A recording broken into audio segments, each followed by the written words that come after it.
Where did that go? Where did it disappear to? What's going on? Well, while I was pondering the situation, my husband received a demotion at work because he seemed to be making more mistakes.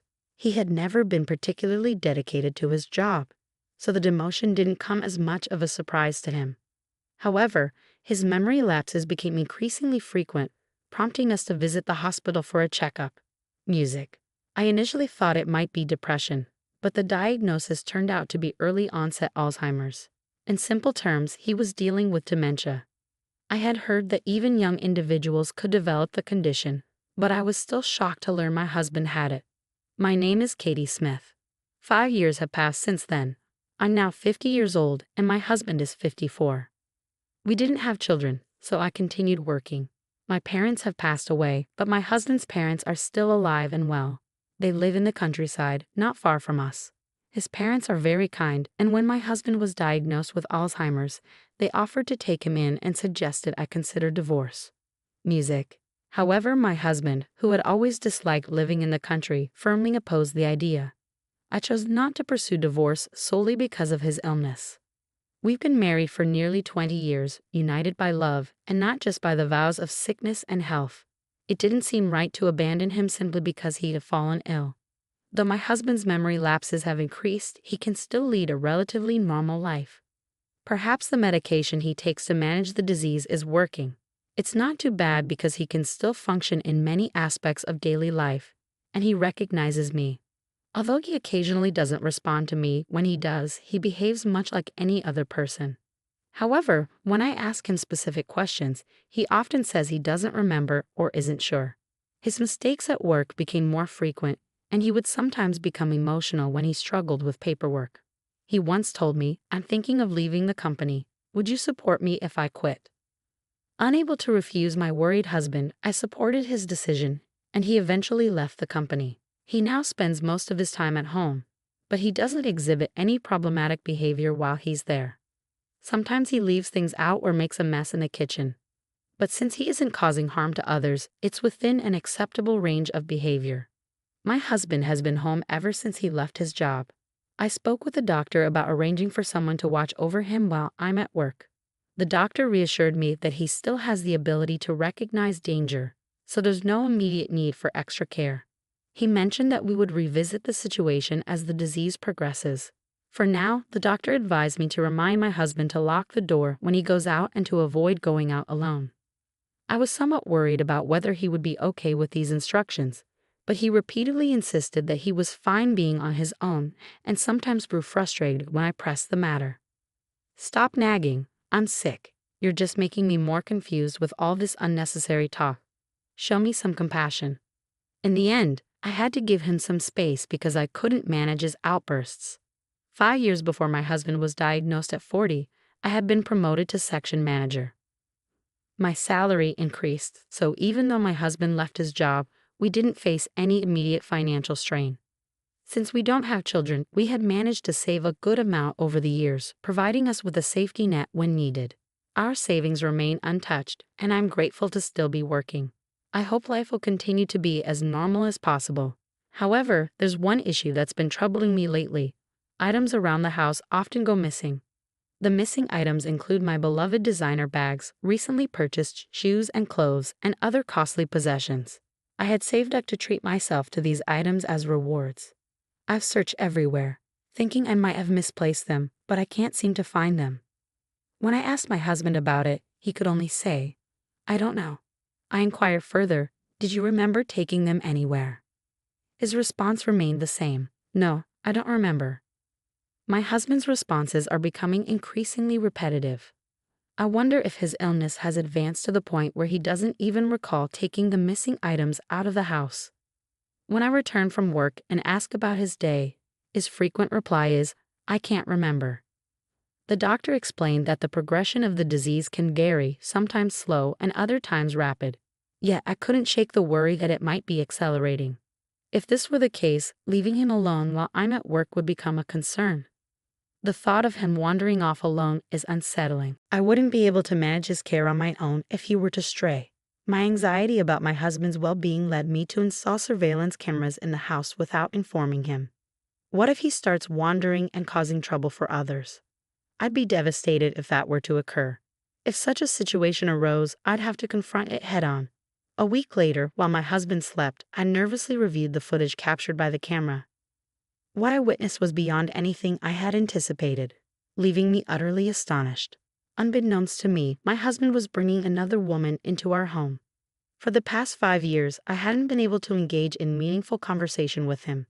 His responses to my questions were always vague, yet in the video he conversed with ease, free of any barriers. It was difficult to reconcile this with his dementia diagnosis. Furthermore, I was taken aback when I recognized the woman accompanying him. She was none other than the doctor who had diagnosed my husband with dementia. The very hospital where we had sought medical advice was affiliated with his former workplace. Was this some kind of twisted joke between my husband and the female doctor? Or could the dementia diagnosis be entirely fabricated? Are you sure she hasn't discovered the truth? Not in the slightest. Dementia is a handy excuse. I don't have to work, and I can easily claim I don't remember when it suits me. What a terrible man you are. Your wife is out working while you stay at home and bring your mistress here. You were the one who suggested it.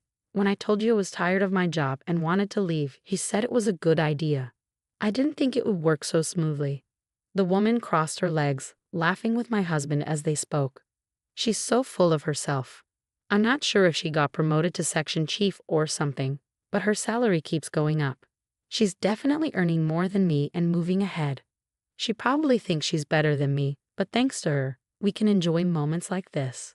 She's basically our ATM, so she needs to keep working hard. Didn't you say she's just your housekeeper now? Yep, she's both my housekeeper and ATM. I felt my mind go blank as the words on the screen echoed in my head. Oh, and Hannah, don't take too many things out of the house because my wife has noticed items missing. She suggested you take things out and just pretend they're gone. Well, I can always say I forgot due to my condition. Exactly, this illness is the perfect cover. Now I can coast through life without having to work anymore. So that's the reality of it. What have I been doing all this time, silently supporting him? For 5 years, I poured my energy into working tirelessly and managing the household, unaware of the truth. I felt foolish, like all my strength had been sapped from my body. Suddenly, uncontrollable laughter erupted from within me. I wondered if I was losing my mind. That's how overwhelmed I was. Anger, sadness, frustration, and despair all mingling together. And the despair didn't stop there. When I checked my bank account, I found it drained to zero. Every penny I'd saved since our marriage had vanished. I felt utterly adrift. It felt like the world had ended.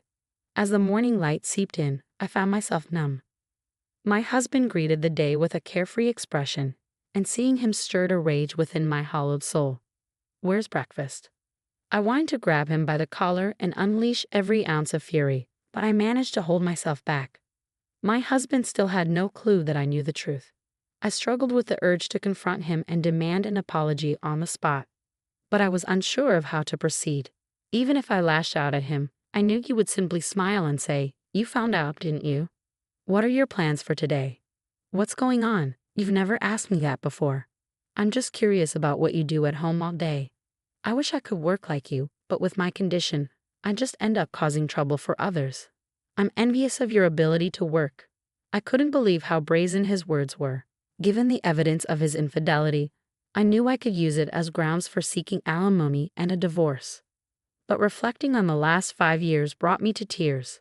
People who act so shamelessly often try to downplay their actions with excuses and implausible explanations. A few days passed as I contemplated my next steps. Just seeing my husband made me feel sick, but I held my composure. The camera remained in place. Unaware that I knew the truth, my husband continued bringing the doctor into our home while I was away. "Hey, did anyone come by today? I thought I smelled someone else."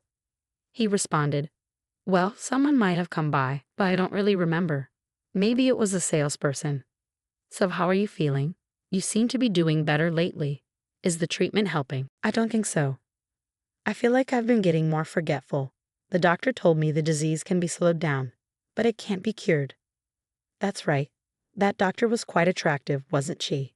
"Was she?" I can't seem to recall her face.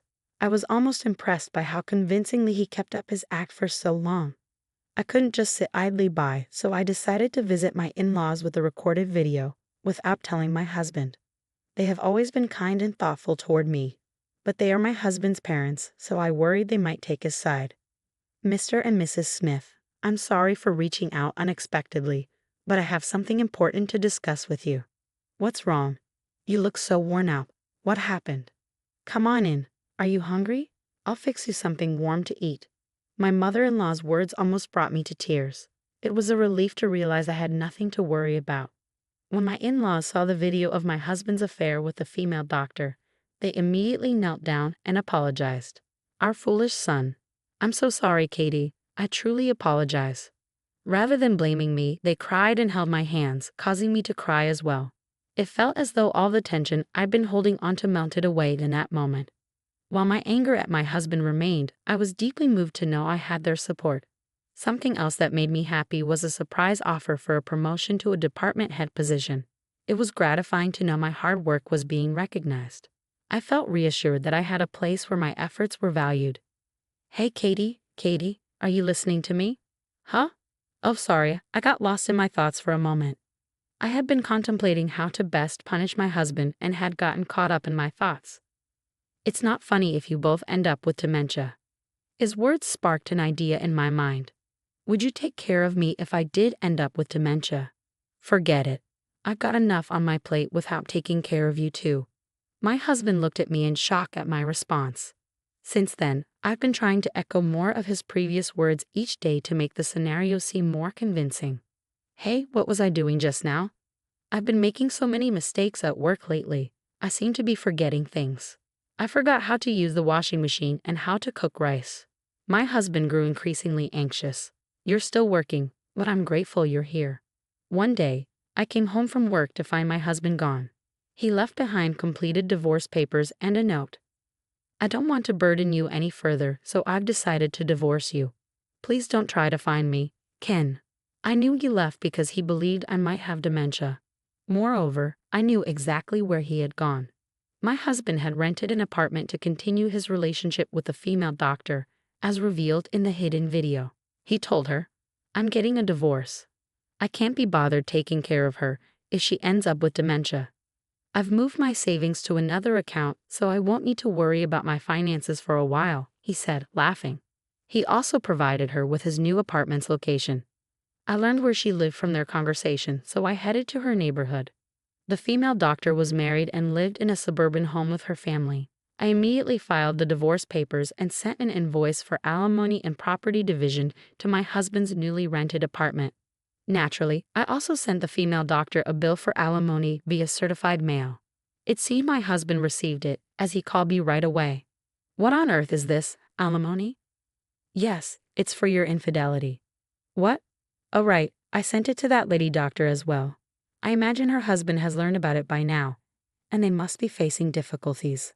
Along with the invoice I sent to the female doctor, I also forwarded the hidden camera footage to my husband. Her husband had the right to know what had happened. You sneaky, how did you find out?